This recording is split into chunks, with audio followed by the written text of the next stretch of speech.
iléeṣẹ́ náà ṣe pàdánù àwọn akíkanjú ẹgbẹ́ wọn. Ọ̀pọ̀ àwọn aṣáájú ní ọdún 2023 ẹ darapọ̀ mọ́ wọn bí a ṣe ń fún wọn ní ìbọ̀wọ̀ ìkẹyìn fún àwọn òṣèré tí a ti pàdánù ní ọdún 2023. Gbajúgbajà òṣèré 6 ló wà ní àkọsílẹ̀ wa tí a ti pàdánù ní ọdún 2023. Ìkíní nínú wọn ni Murphy Àfọlábí. Ìdágbére òjijì ló jẹ́ fún wa ní iléeṣẹ́ sinimá Nàìjíríà Nollywood bí wọ́n ṣe kojú ìjákulẹ̀ ńlá lọ́jọ́ Àìkú Sunday pẹ̀lú ikú òjijì ti òṣèré Yorùbá Murphy Àfọlábí tí a bí ní oṣù karùn-ún ọjọ́ karùn-ún ọdún 1974. Murphy jẹ́ ọmọ ọdún 39 nígbà tí a pàdánù rẹ̀ ní iléeṣẹ́ Yorùbá Movie Industry.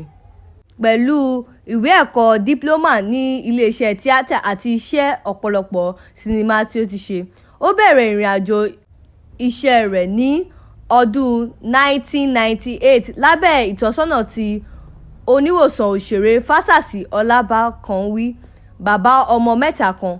Ikú àìròtẹ́lẹ̀ Murphy Àfọlábí jẹ́ ohun tí ó fi àyè sílẹ̀ púpọ̀ ní iléeṣẹ́ Yorùbá Movie Industry tí ó sì jẹ́ ìpalára fún wọn, bí alábàáṣiṣẹ́pọ̀ rẹ̀ Adékúnlé Tìjání ṣe ṣàfihàn àsọtẹ́lẹ̀ ẹ̀rù tí Murphy ní nípa ikú ara rẹ̀.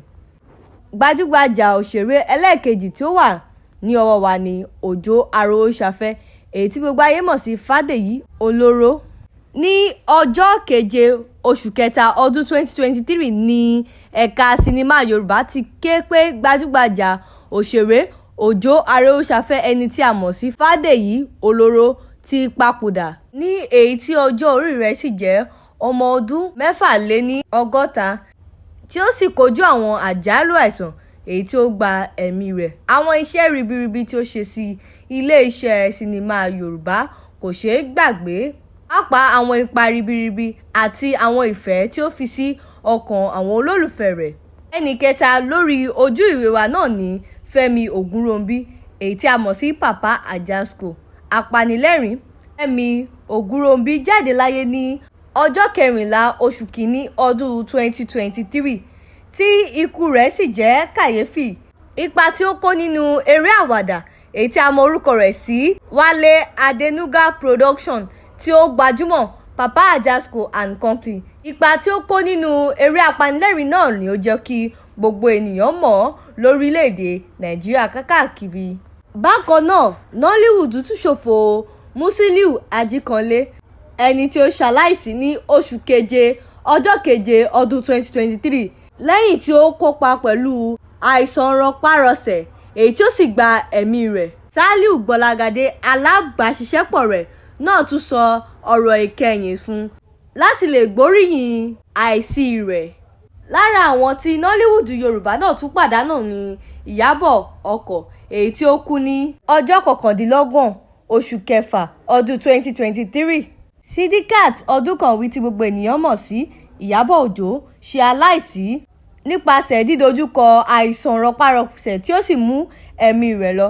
Àwọn iṣẹ́ ribiribi tí ó ṣe ní iléeṣẹ́ Nollywood Yorùbá sì ń farahàn tí gbogbo ènìyàn sì ń kan sára sí. Òṣèré náà kú ní ọmọ ọdún 62. Paríparí rẹ̀ náà ni orúkọ rẹ̀ ń jẹ́ Olóyè Sunday Àkànbí Akínọlá tí gbogbo ènìyàn mọ̀ sí Bàbá Fèyíkọ́gbọ́n.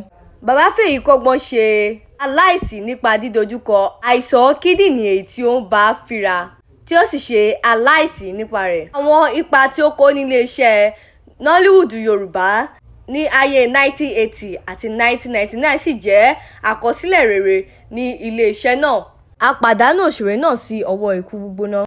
Bí a ṣe rántí àwọn gbajúgbajà òṣèré lóbìnrin àti lọ́kùnrin àti ipa ribiribi tí wọ́n kó ní iléeṣẹ́ Nollywood Yorùbá, ẹ má gbàgbé àti fún fídíò yìí ní ìkàwọ́ èyí tí a mọ̀ sí thumbs up like, kí ẹ dẹ̀ lọ comment section kí ẹ bá wa contribute, kí ẹ gbàdúrà pé kí Ọlọ́run kó fi ọ̀run kẹ́ wọn.